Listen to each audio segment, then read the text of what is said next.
میں نے کچھ رقم ایک بزنس میں لگائی ہے اور اس سے مجھے ہر مہینہ کچھ رقم منافع کی شکل میں مل جاتی ہے،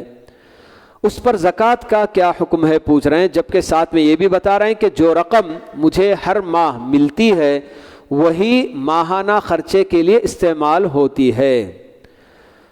آدمی جتنا بھی کماتا ہے چاہے وہ کتنی بڑی رقم کیوں نہ ہو، اگر وہ جتنا کماتا ہے اتنا ہی اس کا خرچہ بھی ہے اور کوئی چیز باقی نہیں رہتی، تو ایسی صورت میں زکوٰۃ کا کوئی سوال ہی نہیں پیدا ہوتا۔ زکوٰۃ اس وقت فرض ہوتی ہے جب کسی آدمی کے پاس نصاب کو پہنچا ہوا مال اس میں سے ذرا بھی کم ہوئے بغیر 1 سال تک باقی رہتا ہو، تو تب اگر آپ کو ہر ماہ جو بھی رقم ملتی ہے، جو بھی منافع ملتا ہے، اسی سے آپ اپنے اخراجات نکالتے ہیں اور وہ سب خرچ ہو جاتی ہے، تو پھر ایسی صورت میں اس میں کوئی زکوٰۃ بالکل نہیں ہوگی۔